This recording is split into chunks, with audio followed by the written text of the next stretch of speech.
Roman കത്തോലിക്ക സഭ ആചരിക്കുന്ന പരമ്പരാഗത ലാറ്റിൻ കുർബാനയുടെ വിപരീത സ്വഭാവമുള്ള ഒരു ആചാരമാണ് ബ്ലാക്ക് മാസ് എന്നറിയപ്പെടുന്നത്.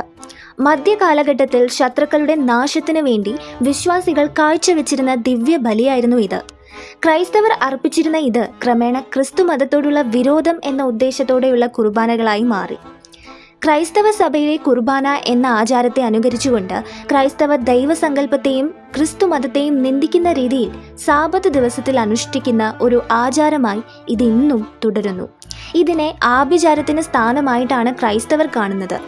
സാത്താൻ ആരാധനയാണ് കറുത്ത കുർബാനയുടെ പ്രധാന ഉദ്ദേശം.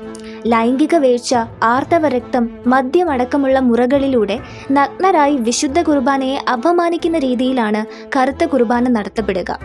അടുത്ത കാലത്തായി കേരളത്തിലും ഇത്തരം ആരാധന നടക്കുന്ന സ്ഥലങ്ങളെക്കുറിച്ചുള്ള വിവരങ്ങൾ പുറത്തു വന്നിട്ടുണ്ട്. കുർബാന എന്ന ആചാരം 1-ാം നൂറ്റാണ്ട് മുതലുള്ള സഭാചരിത്രത്തിൽ കാണാനാകും. കുർബാന വിവിധ തരത്തിലുള്ള ആചരണങ്ങൾ അന്നു മുതൽ തന്നെ സഭയ്ക്കുള്ളിൽ നിലനിന്നിരുന്നു. കാലക്രമേണ അത്തരം ആചാരങ്ങൾ സഭ സ്വാംശീകരിച്ചിട്ടുമുണ്ട്. എന്നാൽ മധ്യകാലഘട്ടത്തോടെയാണ് കുർബാന മറ്റൊരു രീതിയിൽ അനുഷ്ഠിച്ചുകൊണ്ടുള്ള ഒരു ശീലം ഉടലെടുക്കുന്നത്. കുർബാനയുടെ മോടി കൂട്ടുന്നതിനാണ് മിക്ക അനുകരണങ്ങളും രൂപം കൊണ്ടത്. ഉദാഹരണമായി കുർബാന മധ്യേ ധ്യാനവിളകൾ, കന്നുകാലികൾ എന്നിവയെ ആശീർവദിക്കുക തുടങ്ങിയവ മുതൽ ശത്രുക്കളുടെ നാശത്തിനു വേണ്ടിയുള്ള പ്രാർത്ഥനകൾ പോലും നടന്നിരുന്നു. ശത്രുക്കളുടെ പേരുകൾ കുർബാന മധ്യേ വിളിച്ചു പറഞ്ഞ് അവരുടെ മരണത്തിനായി പ്രാർത്ഥന നടത്തുക, ശത്രുവിൻ്റെ ചിത്രം ക്രിസ്തുമതത്തിൻ്റെ ആചാരമനുസരിച്ച് സംസ്കരിക്കുക തുടങ്ങിയ ആചാരങ്ങളും കുർബാനയിൽ കടന്നുവന്നു. വിശ്വാസികളുടെ വ്യക്തിപരമായ കാര്യസാധ്യത്തിനായാണ് ഇവ രംഗപ്രവേശനം ചെയ്തത്. കറുത്ത കുർബാനയുടെ വരവ് ഫ്രാൻസിൽ നിന്നാണ്. 1500-ൽ കാതറിൻ ഡെ മെഡിസി എന്ന ഫ്രാൻസിലെ രാജ്ഞി ആദ്യത്തെ കറുത്ത കുർബാന അർപ്പിച്ചിട്ടായിട്ടാണ് ചരിത്രം. 1600-ൽ കാതറിൻ മോൺവോയ്സിൻ എട്ടീനെ ഗുയ്ബോർഗ് എന്ന വൈദികനും ഫ്രാൻസിലെ രാജാവിന് വേണ്ടി കറുത്ത കുർബാന അർപ്പിച്ചിട്ടുണ്ട്. ക്രിമിനൽ കുറ്റത്തിന് ഇവർ രണ്ടുപേരും അറസ്റ്റ് ചെയ്യപ്പെട്ടപ്പോഴാണ് ഇവർ കറുത്ത കുർബാന അർപ്പിച്ചിരുന്നതിൻ്റെ വിശദാംശങ്ങൾ ലോകമറിയുന്നത്. ലത്തീൻ കത്തോലിക്കക്കാരുടെ ആരാധനാക്രമം അനുസരിച്ച് തന്നെയായിരുന്നു ഇവർ കറുത്ത കുർബാന അർപ്പിച്ചത്. ഫ്രാൻസിലെ രാജാവായിരുന്ന ലൂയിസ് 14-ന്റെ ഭാര്യയെ ബലിപീഠത്തിൽ നഗ്നയായി കിടത്തി അവളുടെ നഗ്നമായ വയറിൽ കാസയും വിരിച്ചു പിടിച്ച കൈകളിൽ 2 കറുത്ത മെഴുകുതിരികളും വെച്ചാണ് കറുത്ത കുർബാന അരങ്ങേറിയത്. ഗുയ്ബോർഗ് നടത്തിയ ഈ കറുത്ത കുർബാന അനുകരിച്ചുകൊണ്ടാണ് ഇന്ന് നടക്കുന്ന എല്ലാ കറുത്ത കുർബാനകളും വികാസം പ്രാപിച്ചത്.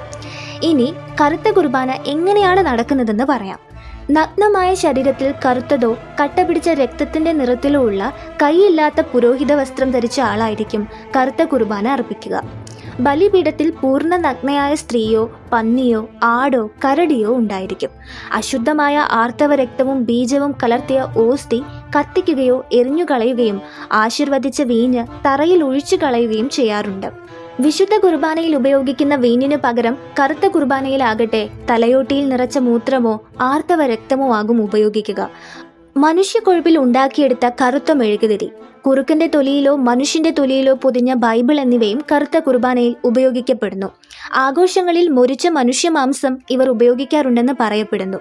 ഉന്മാദത്തോടെയുള്ള ലൈംഗിക വീഴ്ചയോടൊപ്പം തന്നെ സാത്താന് നൽകുന്ന ബലിയായി നവജാത ശിശുക്കളെ ജീവനോടെ കുരിശിൽ തറയ്ക്കുകയും വിശുദ്ധ എണ്ണയിൽ മാമോദിസ മുക്കുകയും ചെയ്യാറുണ്ട്. മാത്രവുമല്ല, നഗ്നരായ നവജാത ശിശുക്കളെ ബലിപീഠത്തിൽ വയ്ക്കാറുമുണ്ട്. ആൺകുട്ടികളുടെ കഴുത്ത് മുറിച്ച ശേഷം അവിടെ നിന്ന് വരുന്ന രക്തമാകും കാസയിൽ ഒഴിക്കുന്നതിന് ഉപയോഗിക്കുക. ക്രിസ്ത്യൻ പ്രാർത്ഥനകളെ തലതിരിച്ചാണിവർ ചൊല്ലുക. God and evil four good എന്നീ പ്രയോഗങ്ങളാണ് സാത്താനെ വർണ്ണിക്കാൻ കറുത്ത കുർബാനയിൽ ഉപയോഗിക്കുന്നത്. ക്രിസ്തുമതത്തെ നിന്ദിക്കുന്ന പദപ്രയോഗങ്ങളാണ് കറുത്ത കുർബാനയിൽ ഉടനീളം ഉപയോഗിക്കുക. ക്രിസ്തുവിൻ്റെ അടയാളമായ കുരിശിനെ നിന്ദിക്കുന്നതിനായി കാൽ വെള്ളയിലാണ് അവർ കുരിശ് പച്ചകുത്താറുള്ളത്. വിശുദ്ധ വസ്തുക്കളെയും കുരിശിനെയും തുപ്പുക, ചവിട്ടുക തുടങ്ങിയവയും കറുത്ത കുർബാനയുടെ ഭാഗമാണ്. കറുത്ത കുർബാന മദ്യപാനത്തിലും മദിരാശിയിലുമാകും അവസാനിക്കുക. ഇതിൽ അറുത്ത മാംസം മറ്റും ഉപയോഗിക്കാറുണ്ടെന്ന വ്യത്യസ്ത അഭിപ്രായങ്ങളും നിലവിലുണ്ട്.